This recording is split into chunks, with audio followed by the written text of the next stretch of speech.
Je suis Antonin Mazel, directeur de mission pour le cabinet d'expertise 3E Consultants. Et donc, on conseille effectivement le CSE TER Nouvelle-Aquitaine, pour lequel on est intervenu dans le cadre d'une mission d'expertise libre sur le service public TER Nouvelle-Aquitaine.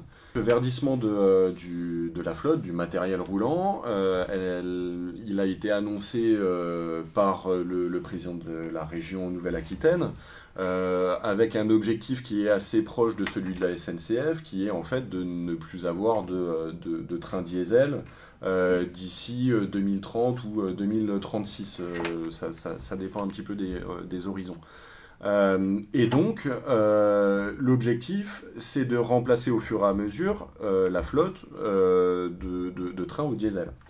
Alors, la première des choses, c'est pourquoi verdir les trains, alors qu'on sait que le secteur du transport, qui est effectivement le secteur le plus pollueur de tous les domaines d'activité en France, en termes d'émissions de tonnes équivalent CO2, simplement, il faut quand même remettre les choses dans leur contexte. C'est pas le ferroviaire qui est pollueur. Le ferroviaire, sur les 125 millions de tonnes équivalent CO2 qui sont émises par le secteur des transports, ça c'est au niveau national? Au niveau national, le ferroviaire, il représente 0,3 millions de tonnes équivalent CO2. C'est la route qui est le mode le plus pollueur en France. Et donc, en fait, il faudrait plutôt davantage travailler à des objectifs de report modaux de la route vers le fer.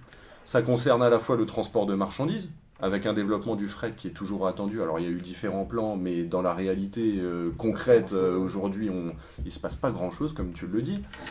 Et ça passe aussi par un report modal pour le transport de voyageurs. Et en fait, la SNCF, sa stratégie, c'est pas forcément développer l'offre de trains, c'est plutôt de les remplir avec, si possible, moins de trains.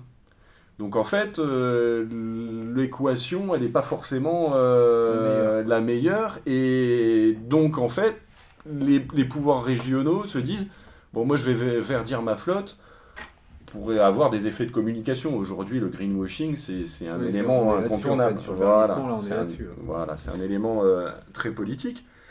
Et donc, la deuxième chose à laquelle on pourrait penser, c'est, pour verdir l'activité, c'est plutôt de penser au réseau, c'est-à-dire de l'électrifier totalement. Aujourd'hui, grosso modo, il y a 50% du réseau qui n'est pas électrifié. Sur la Nouvelle-Aquitaine? Sur la Nouvelle-Aquitaine, comme au niveau national. Globalement, dans les grandes largeurs. Mais cette électrification, en fait, elle est balayée d'un revers de main par l'essentiel des rapports qui ont été rendus au ministère des Transports, etc. Parce que, en fait, l'argument, c'est de dire ça coûte trop cher. Mais quand on va regarder dans les données plus précisément, notamment sur le dernier rapport qui avait été remis au ministre des Transports, on a appliqué en fait le même coût au kilomètre d'électrification, qui est environ 1,5 million d'euros pour un kilomètre. On a regardé le réseau qui n'était pas électrifié en Nouvelle-Aquitaine, et du coup, on a une fourchette basse et une fourchette haute. Globalement, si on voulait électrifier tout le réseau néo-aquitain, ça coûterait entre 1 et 5-6 milliards d'euros.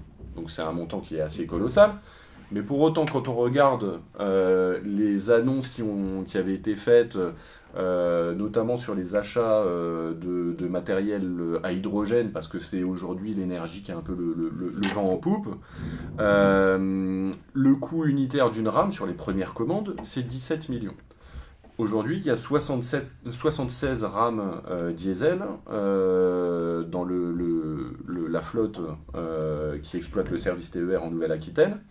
Si on fait 76 fois 17 millions, eh ben on tombe sur un montant globalement de 1,5-1,7 milliards d'euros, ce qui fait que la fourchette de l'électrification devient cohérente et pertinente.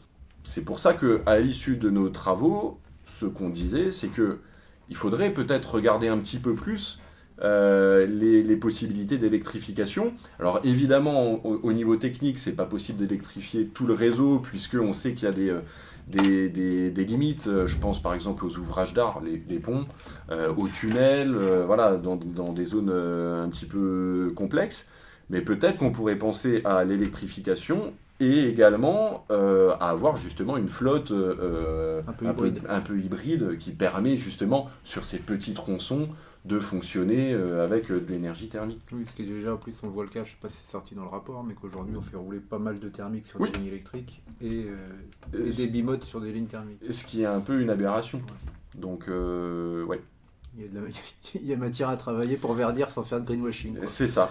Et ça encore, le sujet là, c'est encore une fois, on travaille sur 0,3 millions de tonnes équivalent CO2. Oui. Sur 125. Encore une fois, on est en train de, si tu veux, par analogie, c'est comme si tu avais une classe avec un bon élève à qui on demande de mieux travailler pour encore augmenter la moyenne de la classe. Peut-être qu'on pourrait... Bah oui, ça paraît... Comme ça, c'est un bon exemple. Ouais.